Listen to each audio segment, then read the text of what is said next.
Bonjour à tous et bienvenue dans le podcast Objectif Client. Je suis Agathe Curis, consultante en stratégie chez Anomia, le cabinet de conseil exclusivement dédié aux avocats. Au cours de nos différentes missions, nous avons pu constater que les avocats gagneraient à davantage connaître leurs clients et leurs attentes. C'est pourquoi nous avons créé ce podcast. Aujourd'hui, j'ai le plaisir d'échanger avec Sandy Scott, Director of Legal Affairs chez Robert Walters. Bonne écoute. Bonjour Sandy. Bonjour Agathe. Merci beaucoup d'avoir accepté mon invitation à participer à ce podcast.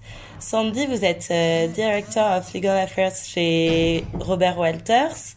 Est-ce que, avant toute chose, vous pouvez me raconter un petit peu votre parcours et comment vous en êtes arrivé là?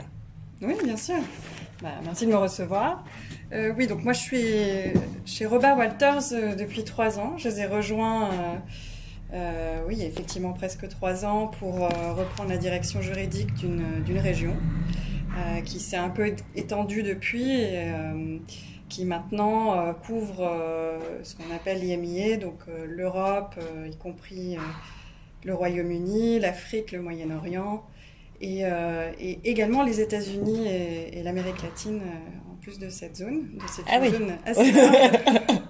La moitié du monde, quoi. Voire voilà. Plus. Ouais, on est divisé en deux, donc il y a une personne qui s'occupe de tout ce qui est à l'est de l'Europe, et puis moi je fais le reste. Donc c'est une activité qui est assez variée, à la fois dans ce sur quoi on intervient, mais aussi dans les territoires sur lesquels on intervient.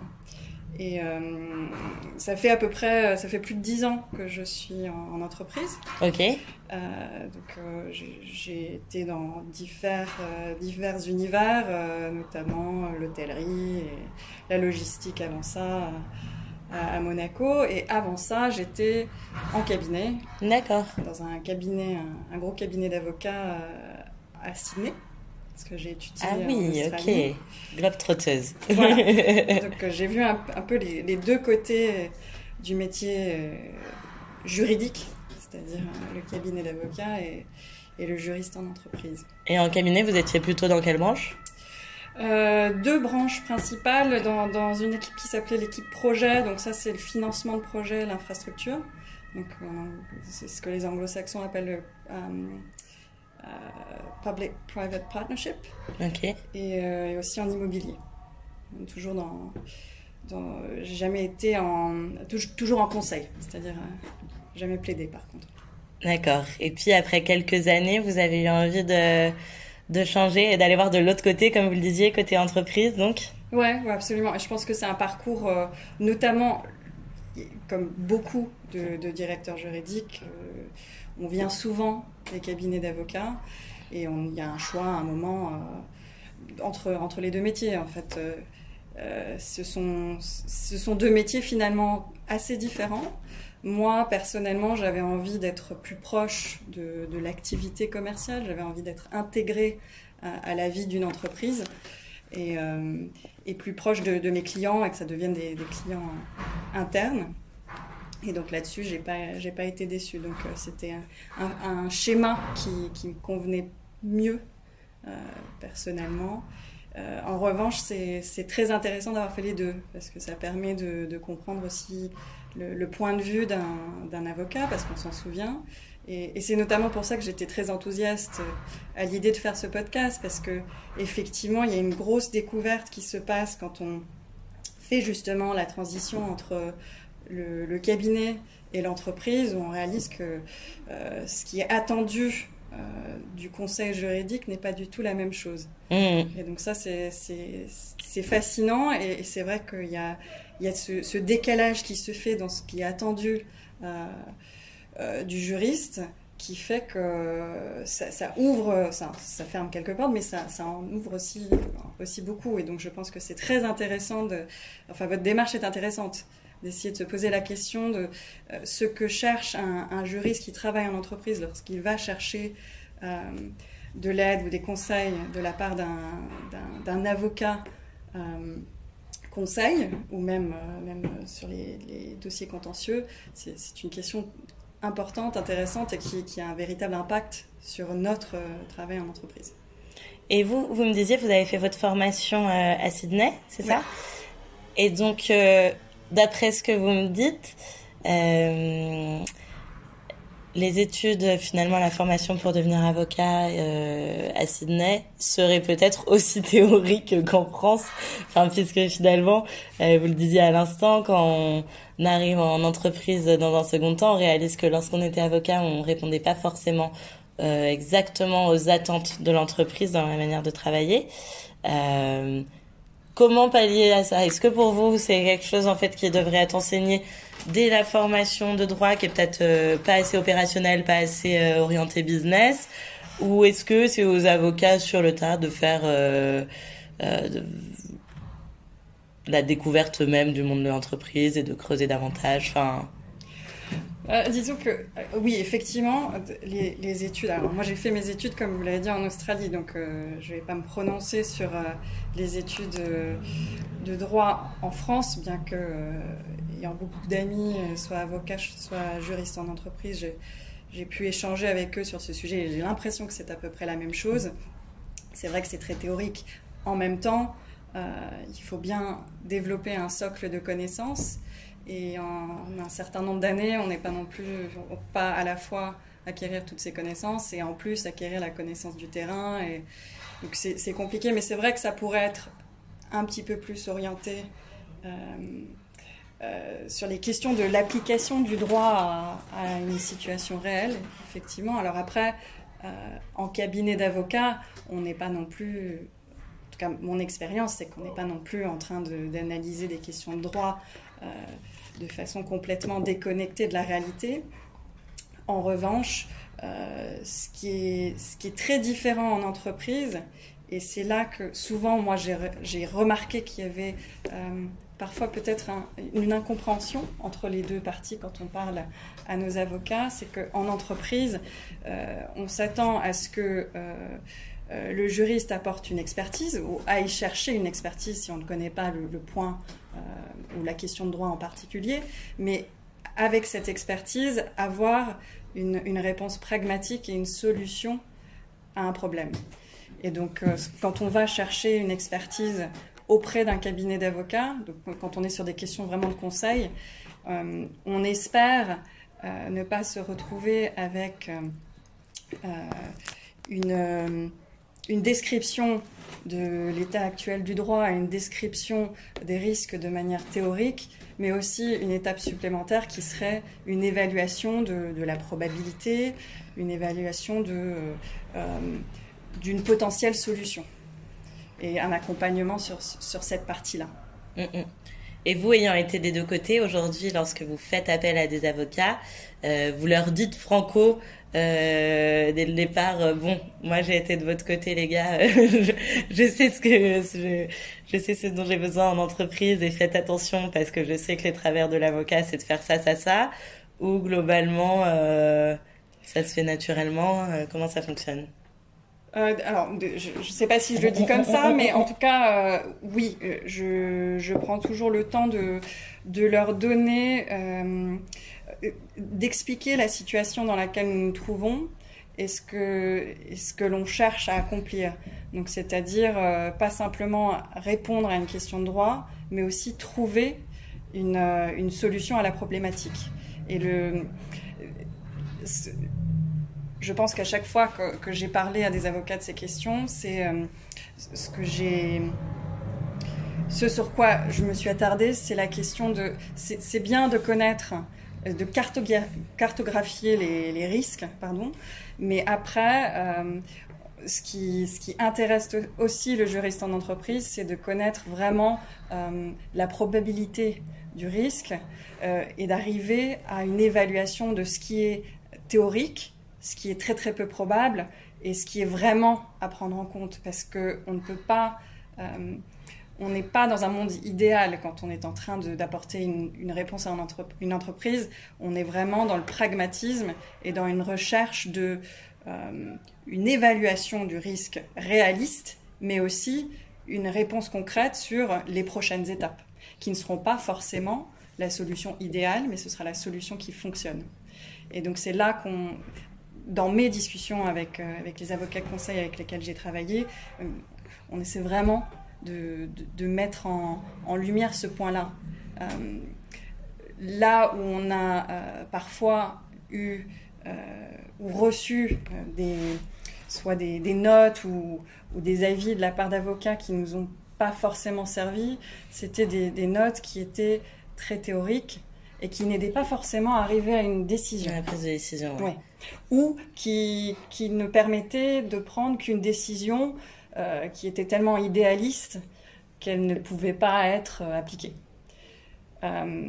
Après, là, oui, je pense qu'il y a un critère de différence entre les cabinets et c'est le cabinet ou l'avocat qui s'intéresse réellement à cette situation-là. Donc moi, j'ai eu affaire à des avocats qui n'ont pas fait ça, où il faut faire la démarche soi-même. Et par contre, il y a aussi aujourd'hui des avocats qui vont prendre le temps d'essayer de comprendre là où on veut aller, quel est le but. Et je pense que c'est ça qui est important. Donc, à quoi va servir la note? Parce que parfois, on fait appel aussi, ça peut être... Enfin, il y a toutes sortes de raisons pour lesquelles les directeurs juridiques vont faire appel à un cabinet. Ça peut être pour trouver une solution à une problématique particulière, pour un accompagnement sur un projet d'innovation, simplement pour avoir une note pour baquer une décision. Donc, quelqu'un, c'est pas tout à fait... Ça peut être la même question, mais c'est pas tout à fait le même produit. Donc ça, c'est important. Et en tout cas, ça fait plaisir quand le conseil prend le temps de comprendre dans quel cadre se situe ce travail. Ok, donc le cadre pouvant... Enfin, même le cadre business, finalement. Oui. Et quelle est l'opération business que le juridique va venir porter et sécuriser, grosso modo. Oui, absolument. Et puis, comme... Je pense que ça, c'est le cas de la plupart des entreprises, c'est que s'intéresser à la culture de l'entreprise pour laquelle on cherche à travailler, c'est forcément un plus. Parce que, par exemple, chez Robert Walters, c'est une entreprise, c'est un secteur particulier, donc étant leader dans le domaine du recrutement, de l'intérim, du management de transition, de toutes sortes de solutions de ressources humaines. Évidemment que c'est un plus lorsque on a le sentiment que le cabinet d'avocats a pris le temps de prendre connaissance de ce secteur et a pris le temps de se poser la question de quels sont les sujets clés pour une entreprise dans ce secteur-là. Est-ce que de vous-même, vous avez une sorte de processus d'onboarding, je dirais, des avocats avec lesquels vous travaillez pour leur faire un peu une mise au point sur votre activité, la direction que prend Robert Walters, un état des lieux du marché, ce genre de choses ou... Oui, absolument. Ça, c'est... donc, pour l'onboarding, comme vous dites, la sélection. J'ai appelé ça comme ça, mais... Même pour sélectionner les cabinets avec lesquels on souhaite travailler, ça compte. Je pense que une chose toute simple, par exemple un appel téléphonique ou une rencontre, ça c'est essentiel. Moi, je me vois absolument pas travailler avec un cabinet si je n'ai pas rencontré une personne qui travaille pour ce cabinet et qui va travailler avec nous. Ça, par exemple, c'est pas systématiquement proposé. Parfois, ça peut être une prise de contact par mail et avec une réponse immédiate qui serait bon, quelle est qu'avez-vous besoin que je fasse et dites-moi tout de suite pour que j'avance. Alors que je pense que, alors je ne vais pas parler au nom de tous les directeurs juridiques, mais moi je ne me vois pas commencer à travailler sans avoir eu cette rencontre et cette discussion sur qui est Robert Walters, quels sont nos enjeux, quelles sont nos priorités cette année, parce que je pense que c'est important quand on apporte un accompagnement de savoir, afin d'avoir des conseils qui vont être adaptés à une vision globale. Donc oui, je pense que la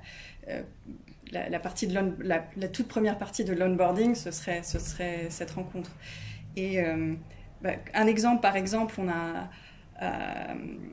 tout récemment commencé à travailler avec un avocat conseil Et j'étais tout particulièrement agréablement surprise par le fait qu'il ait pris le temps de prendre connaissance de notre politique ESG. Donc, Robert Walters, par exemple, comme beaucoup d'entreprises, d'une entreprise qui a une véritable politique environnementale, sociale. Nous avons beaucoup de différentes démarches au sein du groupe qui sont promues et qui irriguent la culture de l'entreprise. Un avocat qui a pris le temps d'en prendre connaissance, qui en parle pendant la première prise de contact, me donne l'impression qu'il comprend les valeurs. Et alors que ça compte pour lui, oui ou non, je ne sais pas, mais en tout cas, qu'il comprenne que ça compte pour nous. Oui, et puis qu'il ait fait l'effort de se renseigner. Et voilà. Ça rassure sur le fait que dans le travail qui va être apporté, il va y avoir une prise en compte des enjeux, mais aussi des valeurs et des intérêts clés de l'entreprise en question.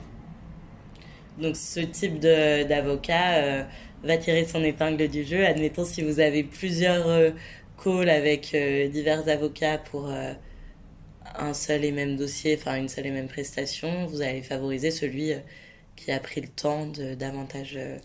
Oui, qui a pris le temps de savoir qui il va accompagner, effectivement. Alors après, évidemment, à compétence égale, parce que si on cherche un avocat qui a une expertise particulière, c'est évidemment un critère primordial. Donc, oui, mais le fait est que même avec les bonnes connaissances et la bonne expérience, il faut toutefois que l'accompagnement soit adapté à l'entreprise en question. Et aussi à la façon de travailler. Encore une chose toute simple, rien que prendre le temps de dire comment aimez-vous collaborer avec les cabinets d'avocats. Parce que toutes les entreprises n'ont pas la même façon de travailler. Certaines sont très par écrit, d'autres très orales. Par exemple, moi, je pense que je n'ai jamais eu cette question. Je pense qu'un cabinet de mémoire, je ne me souviens pas d'un cabinet d'avocats qui m'ait dit « Comment souhaiteriez-vous que nous puissions collaborer ensemble ?» Quel format ? Oui, c'est étonnant. Oui. Alors, je prends le temps, évidemment, parce qu'on aime recevoir les choses dans le format et de la manière qu'on apprécie. Donc, du coup, c'est vous qui leur dites de manière proactive, mais eux ne vous demandent jamais. Ouais. Donc ça, c'est intéressant. Alors après, c'est pas dramatique, mais, non, mais ça veut dire que ce n'est pas forcément dans le raisonnement, c'est plutôt... et en tant que... Parce que quelque part, enfin moi, c'est ce que je dis du métier de juriste en entreprise. On est quelque part des prestataires de services pour nos clients internes. Un cabinet d'avocats, c'est un prestataire de services pour l'entreprise. Donc, je ne sais pas si... Je pense que c'est important de se poser la question de comment est-ce que le client aimerait que j'apporte mon service, plutôt que voici ma manière de faire et je vais faire la même chose pour tout le monde. Moi, personnellement, je trouve que ce qui fonctionne mieux pour notre entreprise, parce que c'est notre façon de faire au sein de Robert Walters également, c'est l'écrit, c'est bien, mais les messages sont beaucoup plus clairs à l'oral. Donc le briefing se fait systématiquement à l'oral pour avoir cette plateforme pour discuter et vraiment être sûr de se comprendre, et la confirmation se fait par écrit pour s'assurer qu'on s'est bien compris. Et lorsqu'on reçoit une note de la part d'un cabinet, on s'attend à ce que fasse partie du service un appel à la fin, afin de reboucler, discuter de la compréhension de la note et avoir l'opportunité de poser quelques questions pour clarifier. Donc rien que des petites choses comme ça font que ce qu'on reçoit a une valeur bien plus élevée quand c'est délivré d'une manière qui est adaptée aux besoins de l'entreprise que lorsque c'est délivré d'une manière standard qui n'est pas forcément le moyen de communication idéal de l'entreprise en question. Oui, bien sûr. Et en effet, ça dépend tellement du fonctionnement de chaque entreprise que c'est vrai qu'il est intéressant pour les avocats d'aller demander directement, mais c'est finalement ce que toute personne qui va faire de la prestation de service ou qui voit quelque chose serait supposée faire, quoi, de s'intéresser à la manière dont le client a envie de travailler. Oui, Oui, c'est ça. Mais je pense que, évidemment, pour le métier d'avocat, l'élément le plus important, c'est évidemment l'expertise qu'on va chercher. Donc c'est vrai qu'il y a une concentration sur cet élément-là qui est essentiel. Ça va sans dire. Cependant, il y a tout ce qui est à côté, qui a un impact sur l'utilité de l'avis ou du conseil qu'on va recevoir. Donc c'est là que pour moi, se joue la différence. C'est est-ce qu'on va recevoir une expertise qui va être facile à transposer dans la vie réelle d'une entreprise ou pas. Et cette expertise, justement, comment vous l'appréciez ? Alors, du point de vue de l'entreprise, ça se fait par le biais de plusieurs choses. C'est difficile à faire par call, avec une conversation. Donc, on a souvent affaire à son propre réseau, sur des discussions avec... moi, je vais toujours discuter avec mes pairs, voir si un cabinet a déjà été engagé, savoir quelle était la qualité du travail et procéder par recommandation. Alors après, il y a toutes sortes de sites, Chambers Partners, ces types de sites qui font des rankings d'entreprises où on a des rankings de cabinets. Oui, pardon, excusez-moi, avec cabinet, qui donne une idée des domaines d'expertise des cabinets. Cependant, ça n'a pas la même valeur que le compte-rendu d'un contact qui aurait déjà travaillé avec le cabinet. Ce qu'on fait aussi, c'est que, étant une entreprise ou un groupe international, on a beaucoup de cabinets qui ont un maillage international.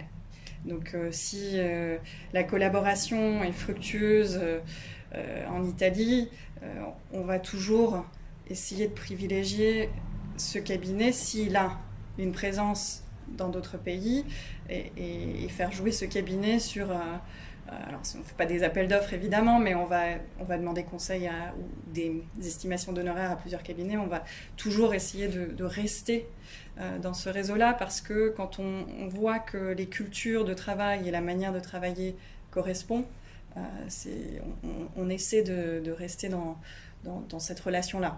En revanche, d'expérience, un cabinet international qui fonctionne très bien, si je reprends l'exemple de l'Italie, ne va pas forcément avoir la même manière de travailler en France. Donc c'est pas systématique.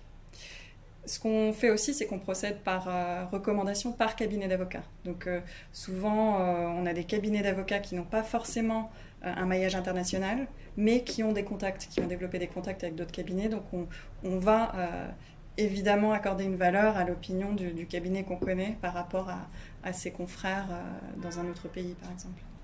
Et est-ce que vous avez une taille minimum de cabinets avec lesquels vous allez travailler au vu de la taille de Robert Walters?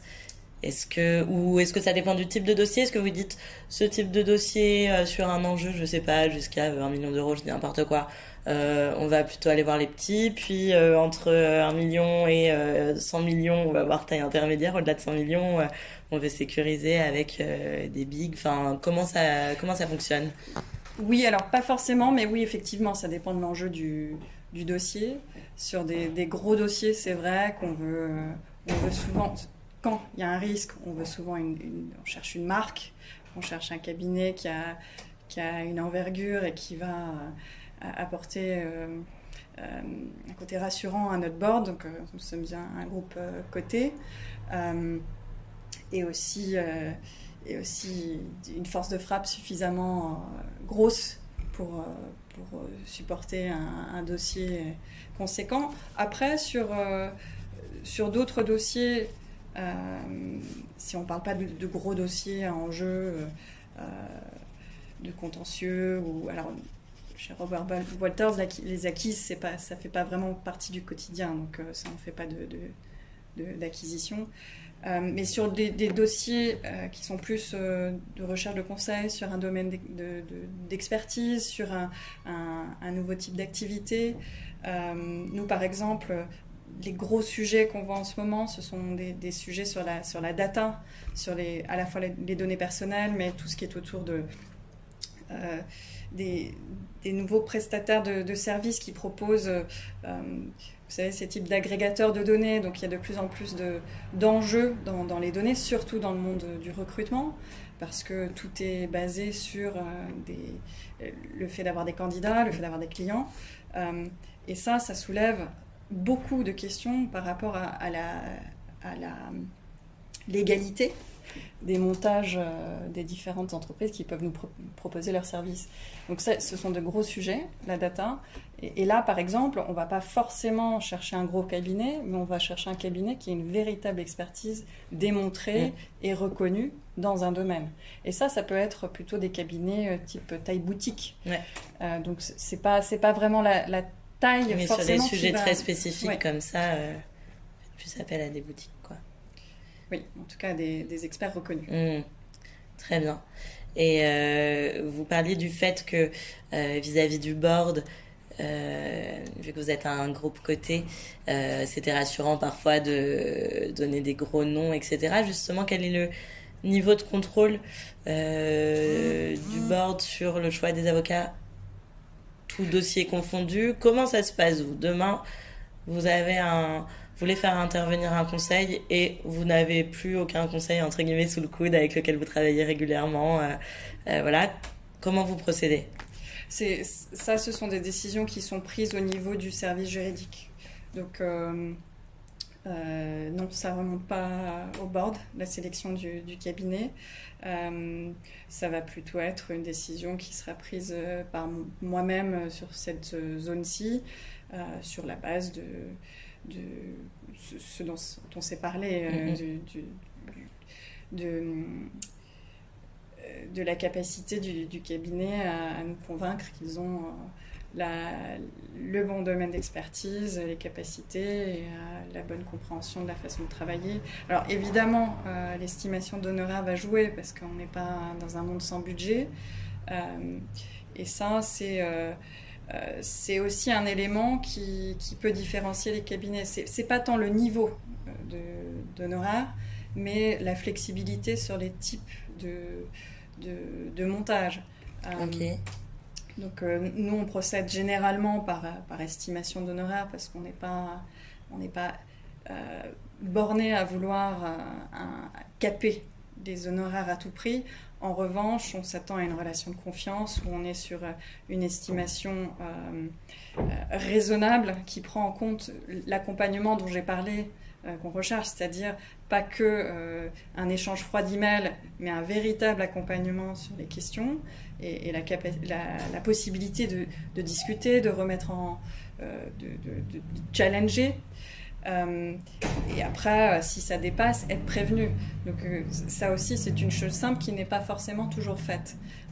Il n'y a rien de plus déconcertant en entreprise que de recevoir une facture qui n'a rien à voir avec l'estimation et dont on n'a pas du tout été prévenu. Parce que on est évidemment conscient du fait que c'est difficile d'estimer le travail qui va devoir être fourni pour un dossier. Cependant, on n'a pas la main sur la facturation, donc on s'attend absolument à être prévenu en amont qu'il y a un risque de dépassement et en reparler, prendre le temps d'en reparler, justement. Parce que ça met dans une position très inconfortable le directeur juridique, non seulement parce qu'on n'a pas prévu ça dans le budget, mais c'est aussi très gênant à justifier en entreprise. Je pense que les avocats ne se rendent pas compte. C'est assez gênant comme situation pour soi-même quand on reçoit ça. Donc vous vous retrouvez à devoir négocier avec les avocats parfois? Ouais. Et comment ça se passe ces négos? Bien, je pense que généralement ça se passe bien. Parce que tout le monde essaie de trouver un moyen de travailler, mais c'est dommage de devoir avoir la conversation après, plutôt que de pouvoir ne pas se dire je n'ai pas à me poser la question parce que je sais que mon conseil va me prévenir et va s'assurer que je sais où je vais sur ce dossier. L'anticipation, en fait, c'est ça qu'on cherche, non seulement sur les honoraires, mais l'anticipation de nos besoins, l'anticipation des problématiques. Il y a des cabinets d'avocats avec qui on a développé de bonnes relations. Je pense notamment à des cabinets en Amérique latine qui, et ça c'est extrêmement appréciable, qui prennent le temps lorsque Alors ils savent par exemple que nous sommes dans le recrutement, donc toutes les questions de droit du travail vont nous intéresser, mais quand des réformes sont arrivées à 2 reprises, j'ai reçu un email avec une proposition de coup de fil pour me parler de ce qui se passait et si oui ou non ça pouvait avoir un impact sur notre activité. Alors une fois non, une fois oui, mais rien que ça fait partie d'un accompagnement beaucoup plus global qui fait qu'on se sent rassuré avec ce cabinet et je vais systématiquement travailler avec eux. Okay. Après, c'est vrai donc, anticipation un peu de vos besoins. Ouais. Et notamment, par exemple, en parlant à quelques contacts que j'ai qui travaillent en entreprise également, c'est pas systématique, mais au sein de Robert Walters, donc nous avons une équipe juridique mondiale qui fait un peu plus de 30 personnes.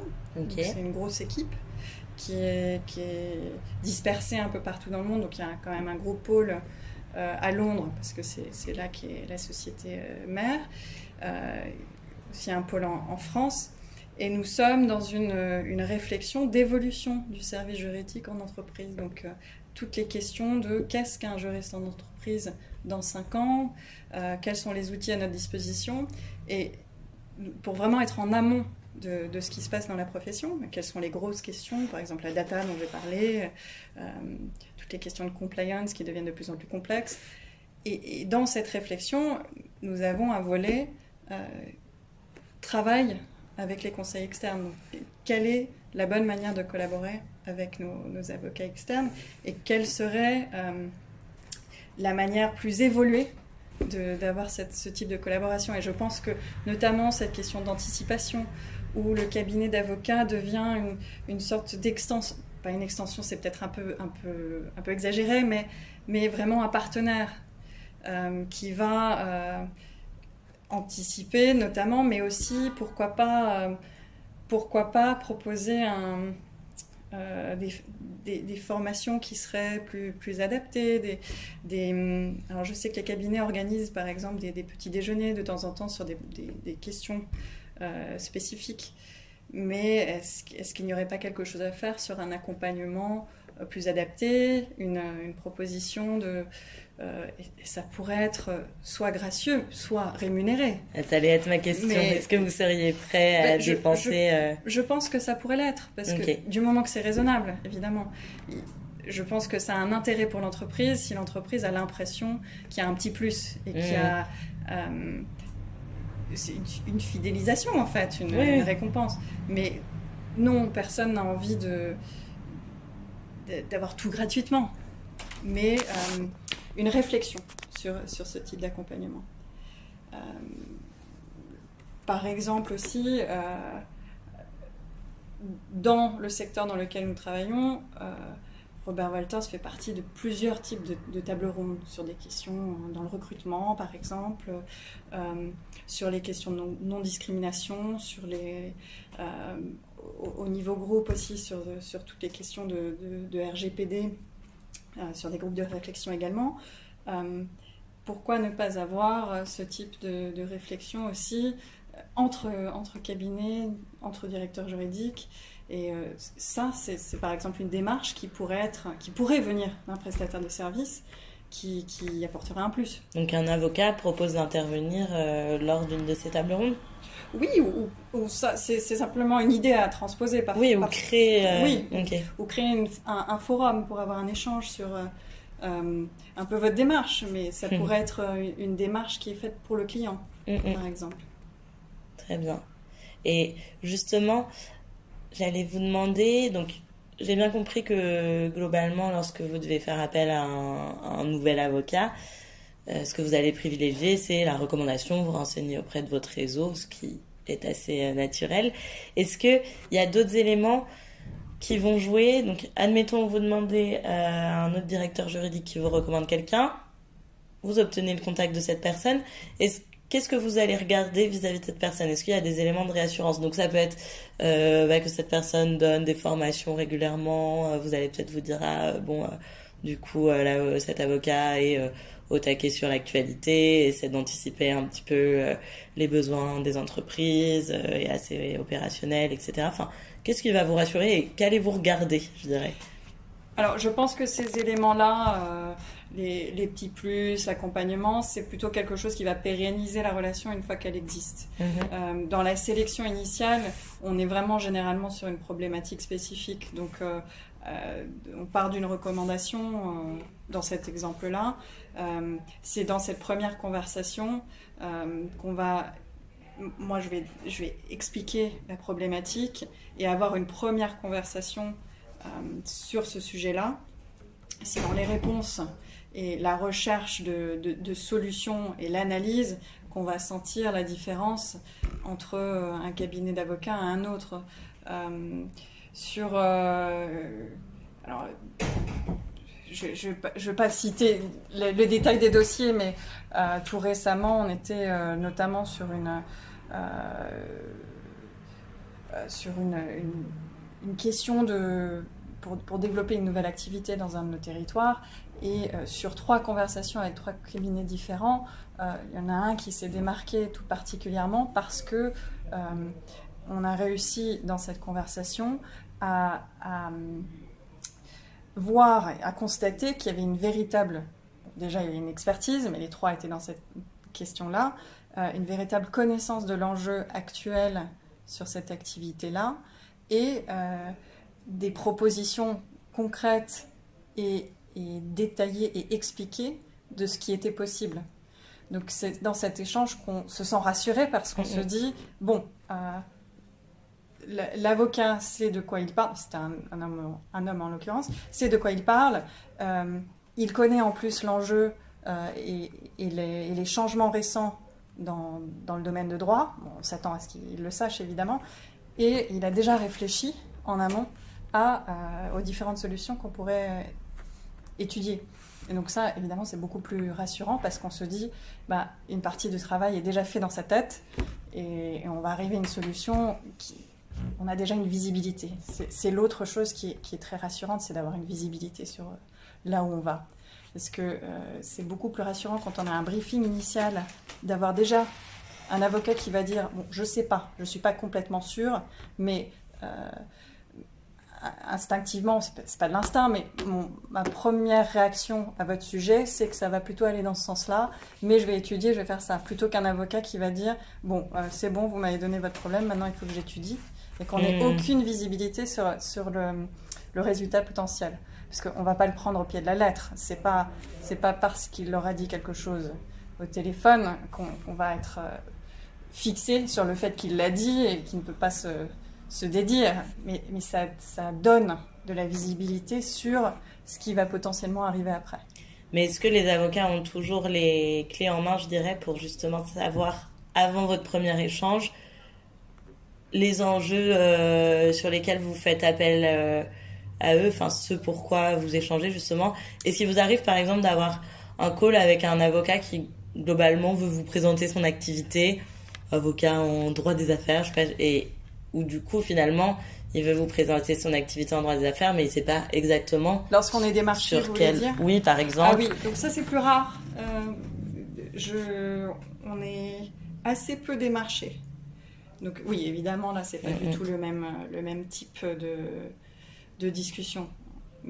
Généralement, lorsque je commence à travailler avec un cabinet, c'est moi qui suis allée chercher le cabinet parce que j'avais un besoin particulier. Okay. Donc là, dans mon cas personnel, j'envoie toujours des informations en amont de l'appel, justement parce que je trouve, et encore une fois, on revient sur la manière de travailler des différents directeurs juridiques. Moi, je trouve que l'échange est plus intéressant si on a déjà partagé quelques informations avec l'avocat pour qu'il puisse savoir ce qu'on cherche à faire, quel type de collaboration on cherche à avoir et quel est le dossier. Donc effectivement, là, on peut avoir une discussion qui est un petit peu plus fructueuse. Mais sur un cabinet qui démarcherait, qui viendrait pour nous parler de son activité, je pense que la manière, et là je parle de façon théorique parce que je pense que c'est arrivé il y a peut-être 2 ans la dernière fois. Je pense que je testerai en leur parlant d'une problématique particulière pour voir à chaud quelle est la façon de raisonner. Après, c'est plus difficile parce que sans préparation, on ne peut pas s'attendre non plus à des réponses très détaillées, c'est normal. Très bien. Et lorsque vous obtenez le contact d'un avocat, parce que du coup on a parlé directement du premier rendez-vous, mais lorsque vous obtenez le contact d'un avocat, vous n'allez pas taper son nom sur Google pour voir un peu de qui il s'agit, son site internet, etc. Et dans ces cas-là, qu'est-ce qui vous rassure, qu'est-ce qui vous inquiète lorsque vous allez voir un peu le profil de cette personne? Alors je ne sais pas ce qui m'inquiète, oui, évidemment. Tout le monde le fait. On va sur LinkedIn. Voilà, c'est ça que je veux savoir, moi, l'envers du décor. Et on va sur le site web. Effectivement, je trouve en revanche que ça révèle pas des masses parce que c'est quand même toujours très flatteur ce qui est sur les sites. Là où c'est intéressant, c'est que ça permet de connaître le parcours, mais aussi les dossiers sur lesquels ils ont travaillé. Donc si effectivement on voit qu'ils ont déjà travaillé sur des dossiers qui sont au cœur de ce qu'on recherche en général, ou ce qui est beaucoup plus rare, qu'ils ont déjà travaillé avec des entreprises dans le secteur du recrutement. Mais je ne m'attends pas à voir ça. Mais c'est important pour vous ça, enfin, ça peut être un vrai élément différenciant pour le coup. Ça peut l'être si la question est vraiment très pointue sur l'activité spécifique de recrutement. Par exemple, le management de transition. Effectivement, si l'avocat a déjà été sur ces dossiers spécifiques, ça va avoir un impact. En revanche, non, on s'attend pas. Moi, personnellement, je ne m'attends pas à voir dans la liste des clients qui sont exactement dans le secteur du recrutement. Mais c'est parce que c'est un secteur quand même qui est pas... C'est plus restreint que si j'étais dans les produits pharmaceutiques ou quelque chose de plus large. Mais les dossiers sur lesquels ils ont travaillé, oui, ça a un impact, effectivement. Après, je me base plus sur les discussions avec mes pairs qui vont me décrire le dossier en particulier, ce qui s'est passé, ce qui était bon, ce qui était moins bon, et sur une discussion d'une problématique particulière avec l'avocat, parce que c'est ça qui va vraiment donner une idée beaucoup plus claire en tout cas, c'est ça qui va me convaincre. Très bien. Et vos pairs, justement, comment est composé, je dirais, ce réseau? Alors, je suppose qu'il y a les personnes que vous avez rencontrées lors de vos études, lors de vos expériences précédentes, etc. Mais est-ce que vous faites partie de réseaux propres aux juristes d'entreprise, propres à votre secteur d'activité? Enfin, comment... Alors, je ne suis pas membre d'associations d'avocats sur Paris. En revanche, ce sont effectivement des personnes avec qui j'ai travaillé ou fait des études qui ont aussi basculé, qui sont aussi en France, ou des personnes par mon réseau. Donc, comme la plupart des directeurs juridiques, je participe à des petits déjeuners, à des forums. Donc là, c'est vrai qu'on se fait un réseau de personnes qui, par quelques échanges, on réalise, ont les mêmes problématiques. Et donc, c'est ça qui permet d'avoir quelqu'un à appeler quand on a une question et qu'on cherche un conseil en particulier, parce qu'on sait que telle ou telle personne a déjà eu une problématique je ne sais pas, en droit immobilier par exemple. C'est quelque chose que nous on ne fait pas très souvent, donc on va aller demander à quelqu'un dont je sais qu'elle a déjà eu à faire beaucoup de conseils en droit immobilier. On fait partie d'un réseau de directeurs juridiques international aussi, donc, et ça permet d'avoir des contacts pour les questions plus internationales. Donc là, effectivement, c'est plus pratique pour ces questions-là, parce que les contacts à Paris, ne vont pas forcément avoir des connaissances pour le hors France. Et ça, typiquement, ça peut jouer dans votre choix d'un avocat. Par exemple, si on prend un petit cabinet, donc plutôt taille boutique, etc., que ce cabinet-là ait un réseau à l'international, enfin entre deux cabinets un peu équivalents d'un point de vue expertise, est-ce que vous vous renseignez sur le fait que le cabinet a un réseau à l'international pour dès le départ vous dire ok, il va pouvoir nous orienter si à terme on a besoin de contacts, ou est-ce que c'est des choses qui viennent au fur et à mesure et c'est pas une question que vous vous posez forcément au départ? Non, c'est pas forcément une question en amont. Okay. Effectivement, c'est ce on va s'appuyer sur les cabinets qu'on connaît déjà pour essayer d'étendre, mais ça va pas être un critère de sélection en amont. Parce que ce serait dommage de passer à côté d'un cabinet qui est tout à fait ce qu'on recherche pour une question en France, simplement parce que le cabinet n'a pas un réseau à l'international. Donc non. Un autre critère qui va jouer, sont les articles. Donc par exemple, on va toujours, avant d'aller chercher un conseil, une expertise, essayer de se renseigner soi-même. Et dans ce renseignement, évidemment, tout le monde a des abonnements pour des bases de données, des recherches, mais on va systématiquement toujours faire une recherche Google et aussi, parce qu'on sait que les cabinets ont souvent des articles sur les questions. Donc, effectivement, si on a fait une recherche, qu'il y a un article écrit par un avocat qui est bien écrit, qui est clair sur la problématique en question, ça va effectivement jouer parce que ça démontre que c'est le bon conseil.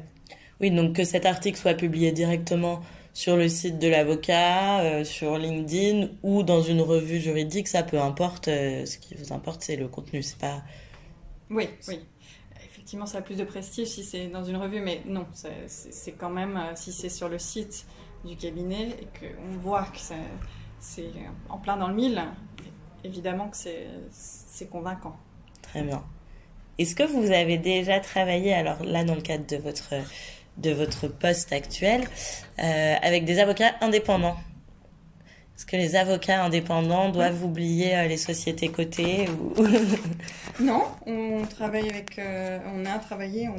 des avocats indépendants sur les dossiers contentieux notamment. Ok. Et on a notamment une collaboration à très long terme avec une avocate sur nos contentieux qui connaît extrêmement bien notre activité, qui connaît nos enjeux, avec qui la discussion est fluide. Donc non. Après, c'est pas tout dépend de la taille du dossier. Sur le contentieux, pour moi, ça joue pas. Ça dépend du contentieux, effectivement. Si c'est un contentieux extrêmement visible de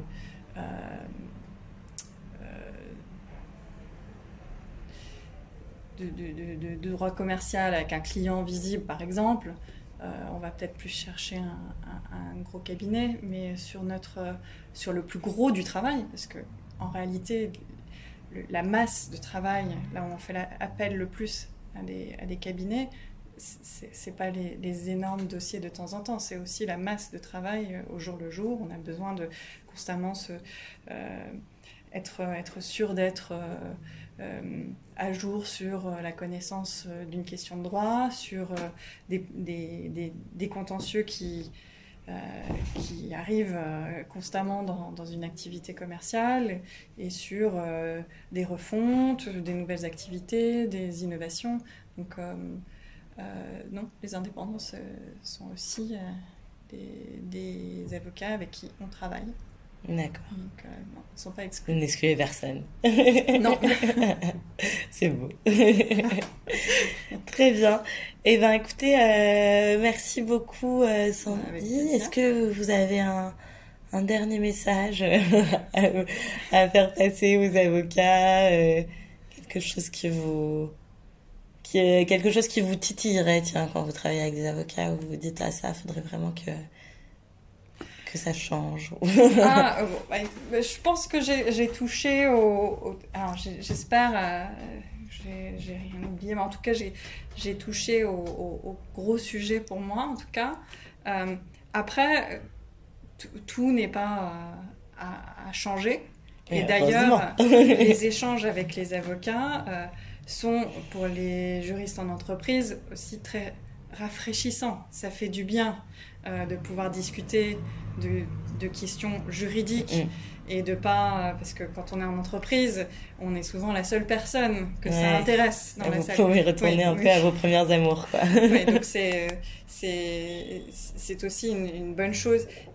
Mais c'est cette prise en compte du fait que le directeur juridique est en entreprise est effectivement entre les deux. Et donc les frictions de ce rôle qui sont à la fois intéressantes, mais qui créent parfois les difficultés de discussion avec les avocats. Et c'est là que l'avocat peut vraiment être une aide supplémentaire. C'est en prenant en compte cette difficulté-là et en essayant d'accompagner et d'apporter le plus dans son accompagnement sur ce sujet-là. C'est ça qui va vraiment faire une différence. Très bien. Je réitère le point. Parfait. Merci beaucoup. Merci à vous. Et voilà pour cet épisode. Merci de l'avoir écouté. Je vous invite à retrouver l'ensemble de nos contenus sur le site d'Anomia, www.anomia.fr. À bientôt.